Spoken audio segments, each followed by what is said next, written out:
you all? I hope you all are doing well. This is our maths class. In this class we will learn chapter 10 profit and loss.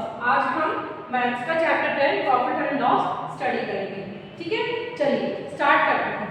Book निकालेंगे सभी. Book में page number है 71, chapter number 10 profit and loss. उसमें बताया है बच्चों profit क्या होता है. We get goods needed for our daily use, usually from nearby shop. The shopkeepers get the goods from wholesale dealers or the factories that produce them. The shopkeeper runs a shop for some profit. देखिए, हमें कुछ ना कुछ सामान चाहिए हमारे daily needs को fulfil करने के लिए. तो हम वो सामान कहाँ से लेके आते हैं? सामान हम शॉप से लेके आते हैं. तो वो शॉपकीपर जो होते हैं, दुकान वाले जो होते हैं, वो लोग सामान कहाँ से लेके आते हैं? वो सामान लेके आते हैं जो बड़े बड़े होलसेल डीलर्स होते हैं उनसे लेके आते हैं, या फिर फैक्ट्रीज से लेके आते हैं जहाँ पे ये चीज़ें प्रोड्यूस होती हैं.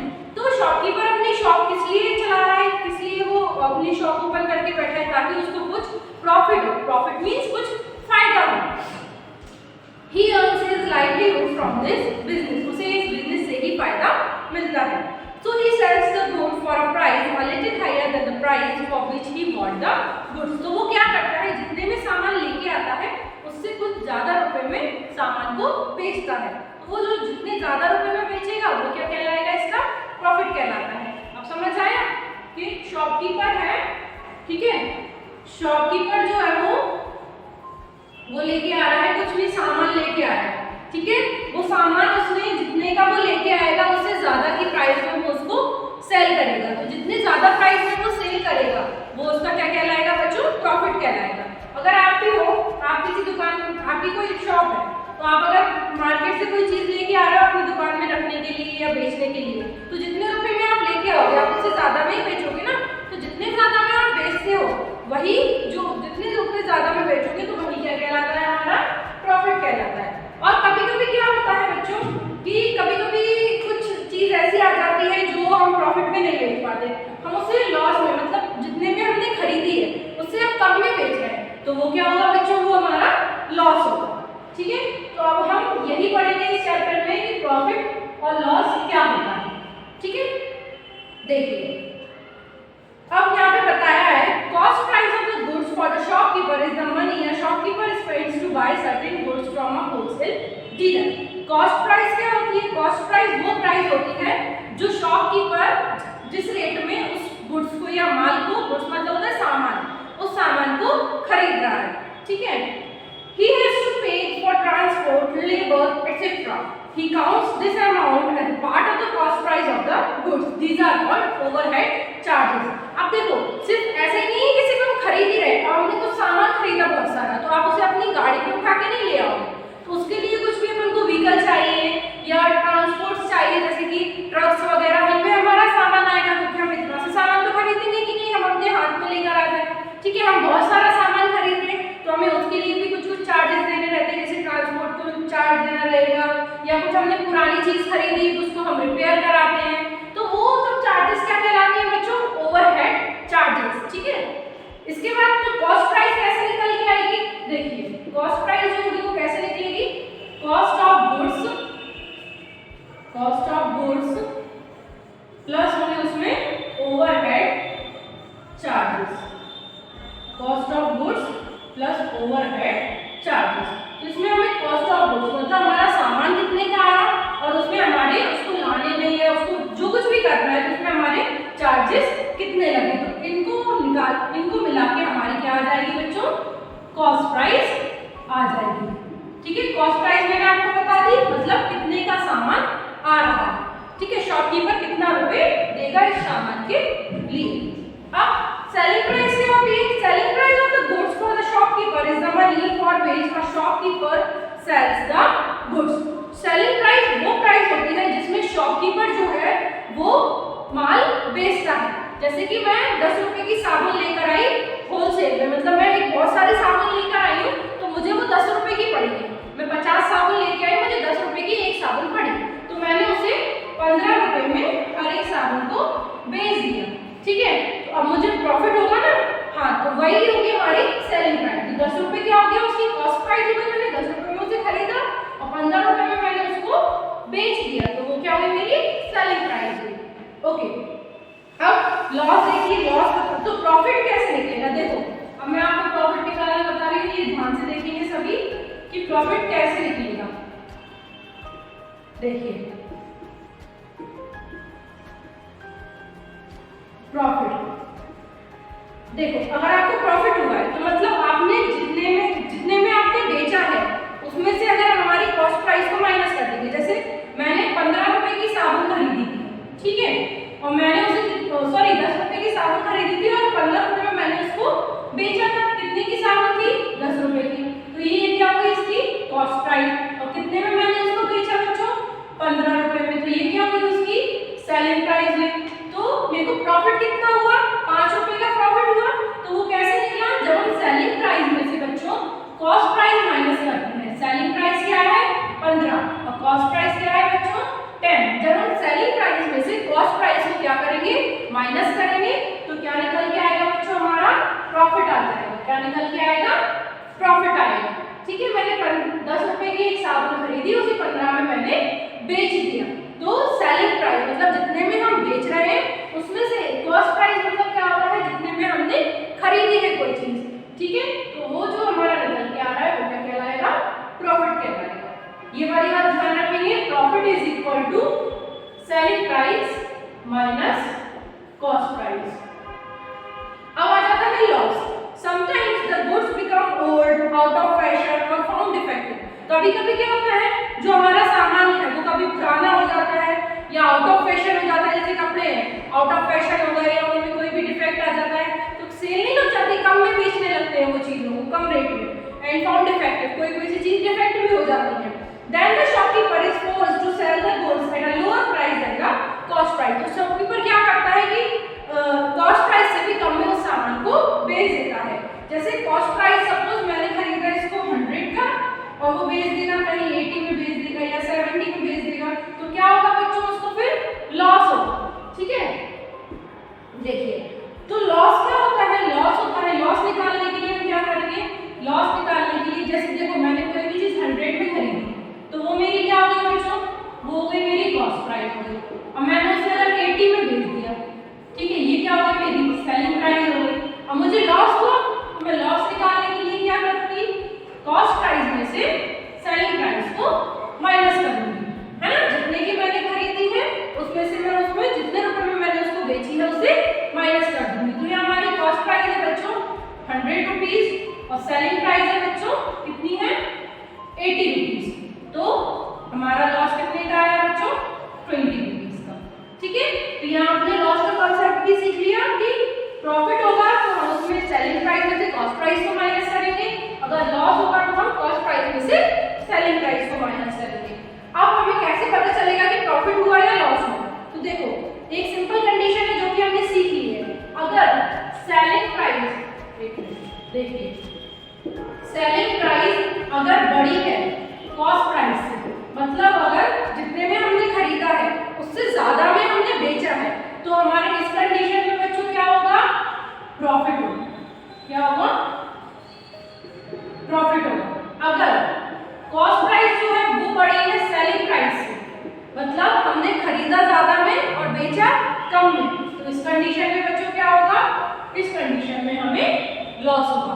तो ये कंडीशन आपको समझना है, अगर सेलिंग प्राइस बड़ी है कॉस्ट प्राइस से तो प्रॉफिट होगा, अगर कॉस्ट प्राइस बड़ी है सेलिंग प्राइस से तो लॉस होगा। ठीक है, इसके बाद अब आपको दिया है क्वेश्चंस आ गए हैं, हम एक्सरसाइज पे आ जाएंगे। एक्सरसाइज हमारी 10.1 है जिसमें फर्स्ट हेडिंग है फिल इन द ब्लैंक्स। उसमें आपको बच्चों कॉस्ट प्राइस दी है, सेलिंग प्राइस दी है और प्रॉफिट और लॉस हमें निकालना है। ये वाला देखिए, ये वाला क्वेश्चन है, इसमें कॉस्ट प्राइस दी है 100 रुपीज, सेलिंग प्राइस दी है 118 रुपीज, तो हमें प्रॉफिट निकालना है। देखिए तो हमें पता है प्रॉफिट का फॉर्मूला क्या होता है, प्रॉफिट का फॉर्मूला होता है, देखो कॉस्ट प्राइस कितनी दी है बच्चों 100 रुपीज, सेलिंग प्राइस कितनी दी है 118 रुपीज। ये कॉस्ट प्राइस है, ये सेलिंग प्राइस है। क्या निकालना है, प्रॉफिट निकालना है। हमें पता है कि प्रॉफिट का फॉर्मूला क्या होता है, अभी मैंने आपको समझाया था, प्रॉफिट होता है selling price minus cost price, मतलब जितने में हमने बेचा है उसमें से हम कॉस्ट प्राइस को माइनस कर देंगे। सेलिंग प्राइस कितनी है बच्चों हमारी 118 रुपीज, कॉस्ट प्राइस कितनी है बच्चों 100 रुपीज। ठीक है, तो हमारा प्रॉफिट क्या निकल के आएगा 118 में से आप 100 को माइनस करेंगे तो आंसर आएगा हमारा 18। तो ये जो है 18 रुपीज ये हमारा प्रॉफिट है। एक और करके बता रही हूँ मैं इस हेडिंग का। थर्ड वाला देखिए, कॉस्ट प्राइस है बच्चों 120 रुपीज और सेलिंग प्राइस है 65 रुपीज। देखिए यहाँ पे लॉस हुआ है इनको, देखो कॉस्ट प्राइस कितनी दी है इन्होंने 120 रुपीज, कॉस्ट प्राइस है 120 रुपीज और सेलिंग प्राइस जो है बच्चों वो कितनी है 65 रुपीज। हमें क्या निकालना है लॉस निकालना है कि उन्हें लॉस कितना हुआ। हमें पता चल रहा है कि हाँ यहाँ लॉस हुआ है क्योंकि उन्होंने 120 रुपीज में खरीदा है और 65 रुपीज में सेल किया है। ठीक है, तो देखिए लॉस का फॉर्मूला क्या होता है बच्चों, मैंने आपको वो भी बताया, cost price minus selling price. देखिए कॉस्ट प्राइस कितनी है बच्चों 120 रुपीज और सेलिंग प्राइस कितनी है बच्चों 65 रुपीज। इसे आप माइनस करेंगे तो कितना आ जाएगा 55 रुपीज। ठीक है, तो ये कितने रुपए का उसे लॉस हो गया। अब नेक्स्ट हेडिंग पे चलते हैं। हमारी सेकंड हेडिंग है फाइंड वेदर प्रॉफिट और लॉस एंड हाउ मच। इसमें वो नहीं बताएंगे कि प्रॉफिट हो रहा है कि लॉस हो रहा है, हमें खुद पता करना है कि प्रॉफिट है या लॉस है। इसके बाद ये देखना है कि कितना प्रॉफिट और लॉस हो रहा है। देखिए हमें कॉस्ट प्राइस देनी है,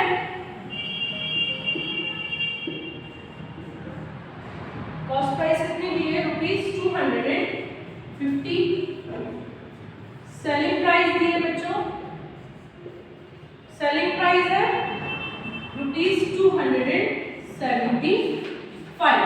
ठीक है, ये हमारी कॉस्ट प्राइस है और ये हमारी सेलिंग प्राइस है। ठीक है, अब देखो मैंने आपको कंडीशन बताई थी कि प्रॉफिट और लॉस कैसे पता कर सकते हैं। देखो इफ हम लिखेंगे वो कंडीशन, इफ सेलिंग प्राइस, यहाँ देखो क्या बड़ा है बच्चों, सेलिंग प्राइस बड़ा है और कॉस्ट प्राइस छोटा है, तो if selling price is greater than cost price, selling price अगर कॉस्ट प्राइस से बड़ा है देन देयर इज प्रॉफिट। तो यहाँ पे क्या हो रहा है बच्चों प्रॉफिट हो रहा है। हम क्लियर दिमाग भी लगा सकते हैं, जरूरी नहीं है कि हम बिल्कुल रट्टाफिकेशन करें। यहाँ पे हमें बिल्कुल समझ आ रहा है सेलिंग प्राइस बड़ा है मतलब हमने ज्यादा में चीज बेची है, खरीदी कम में है, तो हमें क्या होगा प्रॉफिट होगा। तो हम क्या करेंगे प्रॉफिट का फॉर्मूला लगाएंगे और प्रॉफिट निकाल लेंगे। Profit is equal to selling price minus cost price. Selling price है बच्चों 275 रुपीज और कॉस्ट प्राइस है बच्चों 250 रुपीज। ठीक है, माइनस करेंगे कितना आ जाएगा 25 रुपीज, तो मतलब उसे 25 रुपीज का प्रॉफिट हो रहा है। बी वाला क्वेश्चन है जिसमें कॉस्ट प्राइस दी है 600 रुपीज। देखिए कॉस्ट प्राइस दी बच्चों 600 रुपीज और सेलिंग प्राइस दी है 500 रुपीज। यहाँ देखिए उसने 600 की कोई चीज खरीदी और उसे 500 रुपए में उसने बेच दी। 600 की चीज खरीदी और कितने में बेच रहा है बच्चों 500 में वो उसे सेल कर रहा है। तो बताइए आप लॉस हो रहा है या प्रॉफिट हो रहा है, तो क्या हो रहा है उसको लॉस हो रहा है। तो हम लिखेंगे if selling price is less than cost price then there is loss. यहाँ पे क्या हो रहा है बच्चों लॉस हो रहा है। लॉस का हमने फॉर्मूला क्या सीखा था, loss is equal to cost price minus selling price. Cost price है हमारी 600, सेलिंग प्राइस है बच्चों हमारी 500, माइनस करेंगे तो लॉस कितने का हुआ उसे 100 रुपए का लॉस हुआ। ठीक है, इसके बाद अब आ जाता है थर्ड क्वेश्चन है Lopez bot 40 pencils for ₹140 and sold them each for ₹4 each. What was her profit or loss? एक लोपेज है खरीदी 140 रुपीज की, मतलब 40 पेंसिल उसने खरीदी है। कितने की खरीदी है? 140 रुपीज की। ठीक है, इसके बाद उसने हर एक पेंसिल को 4 रुपए में बेचा है। तो मतलब 40 पेंसिल कितने की होंगी? 40 पेंसिल में हम 4 का इंटू करेंगे तो हमें पता चल जाएगा कि उसने कितने रुपए में टोटल उसकी पेंसिल्स बिकी हैं। ठीक है, अगर फिर सेलिंग प्राइस बड़ा होगा तो हम प्रॉफिट का फॉर्मूला लगा देंगे, अगर कॉस्ट प्राइस बड़ा होगा तो हम लॉस का फॉर्मूला लगा देंगे। यहाँ देखिए सॉल्व करते हैं हम इसको। Cost price of 40 pencils, cost price of 40 pencils, 40 pencils की हम कॉस्ट प्राइस निकालेंगे। कितनी कॉस्ट प्राइस है, कितने में खरीदी? उन्होंने बताया कि 140 में उसने खरीदी। अब हम सेलिंग प्राइस निकालेंगे, सेलिंग प्राइस ऑफ 40 पेंसिल्स। तो 40 पेंसिल्स कितने में उसने बेची? तो उन्होंने क्या बताया है कि उसने 4 रुपीज ईच में 40 पेंसिल्स सेल की है, मतलब हर एक पेंसिल उसने 4 रुपए की बेची है। ठीक है, तो हम मल्टीप्लाई करेंगे, हमारा हो जाएगा 4 4 से कितना होता है बच्चों? 16 होता है, 4 0 का 0। तो मतलब 160 रुपीज में उसने टोटल 40 पेंसिल्स सेल की। अब हमें यह दिख रहा है कि कॉस्ट प्राइस जो है, मतलब जितने में कम में खरीदी 140 में खरीदी और 160 में उसने सेल की है, तो क्या होगा कि मतलब उसको प्रॉफिट हो रहा है। तो हम यहाँ लिखेंगे if selling price is greater than cost price, selling price cost price से बड़ी है, then profit is equal to, profit निकालेंगे, profit is equal to selling price minus cost price. Selling price है बच्चों 160 रुपीज और कॉस्ट प्राइस है बच्चों 140 rupees. उसे प्रॉफिट कितने का हुआ बच्चों? 20 रुपीज का। आ रहा समझ में? अगर सेलिंग प्राइस बड़ी है, कॉस्ट प्राइस छोटी है, वही चीज मैं बार बार रिपीट कर रही हूँ, तो प्रॉफिट होगा। कॉस्ट प्राइस अगर बड़ी होगी, सेलिंग प्राइस छोटी होगी, तो क्या होगा? लॉस होगा। अब नेक्स्ट क्वेश्चन है 5th वाला, देखिए। Brad bought a bicycle for 545 rupees, he spent 75 rupees on its repair and sold it for rupees 700. Find his profit. इसमें उन्होंने क्लियर लिख दिया कि हमें इसमें प्रॉफिट फाइंड करना है। एक ब्रैड नाम का लड़का है, उसने एक साइकिल खरीदी, बाइसिकल खरीदी, जिसकी प्राइस क्या थी? 545 रुपीज, और उसमें कुछ रिपेयरिंग होना था, तो 75 रुपीज उसने रिपेयरिंग में स्पेंड किए। ठीक है, अब उसने फिर उस साइकिल को 700 रुपीज में बेच दिया। तो ये बोल रहे हैं कि उसे कितना प्रॉफिट हुआ। देखिए निकालेंगे हम उसका profit. Cost price of a bicycle, cost price of A bicycle. देखिए बाइसिकल कितने में खरीदी? बाइसिकल उसने खरीदी है 545 रुपीज में। ठीक है, और उसने रिपेयर में कितने रुपए खर्च किए हैं? रिपेयर में उसने खर्च किए हैं 75 रुपीज। ठीक है, अब हम निकालेंगे टोटल कॉस्ट प्राइस। उसकी टोटल कितने की उसे साइकिल पड़ी? मैंने आपको पहले बताया था कि हम कोई भी चीज अगर खरीद रहे हैं तो उसमें हमें खरीदने में जो भी खर्च वगैरह हो रहे हैं, तो या फिर हम उसमें कुछ रिपेयर करा रहे हैं, तो वो सब किस में ऐड हो जाते हैं? ओवरहेड चार्जेस ऐड हो जाते हैं, किसमें? कॉस्ट प्राइस में ऐड हो जाते हैं। तो हमें टोटल कॉस्ट प्राइस निकालना है, तो बाइसिकल की कॉस्ट को 545 प्लस ओवरहेड चार्जेस जो है हमारे 75 रुपीज, इसमें ऐड करेंगे। ठीक है, ऐड करिए सभी। देखिए 5 और 5 10 का 0, कैरी आएगी 1, 7 1 8 प्लस 2 8 प्लस 4 12 का 2, कैरी आएगी 1, 5 और 1 6, तो 620 रुपीज की उसको बाइसिकल पड़ी। अब सेलिंग प्राइस कितनी है बच्चों? सेलिंग प्राइस है 700 में उसने उसको सेल किया। अब हमें यह पता चल गया कि सेलिंग प्राइस 700 है, और यहाँ पे क्लियर लिखा हुआ है कि आपको प्रॉफिट निकालना है, तो हमको कंडीशन लगा के नहीं देखेंगे, हमें पता ही चल गया कि प्रॉफिट ही यहाँ पे हो रहा है।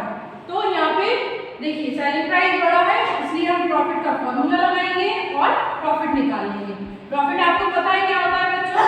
Selling price minus cost price.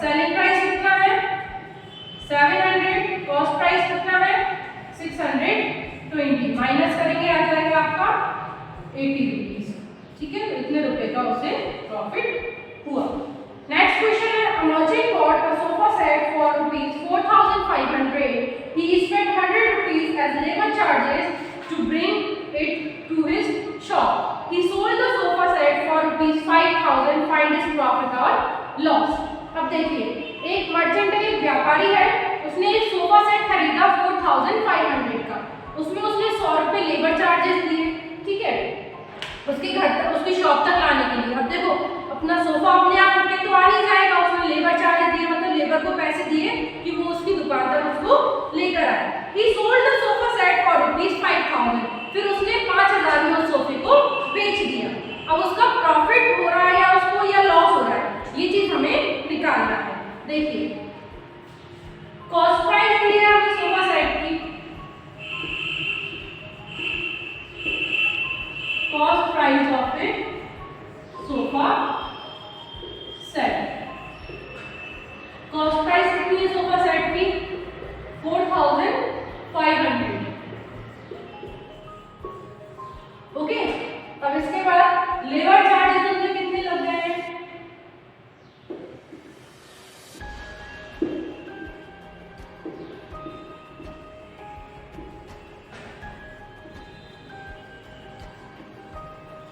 Labour charges हो गए उसके 100 रुपीज। तो उसकी टोटल कॉस्ट प्राइस कितनी हो गई?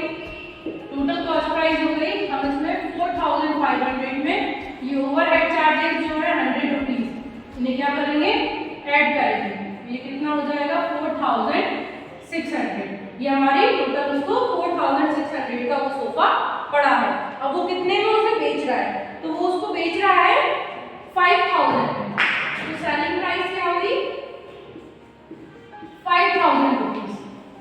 ठीक है, तो उसको क्या हो रहा है? देखो, यहाँ सेलिंग प्राइस बड़ी है कॉस्ट प्राइस से, तो यहाँ पे प्रॉफिट होगा।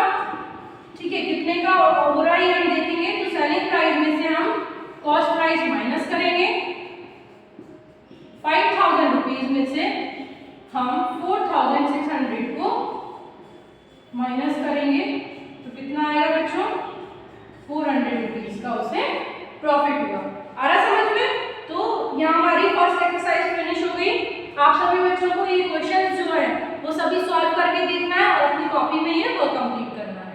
Thank you everyone.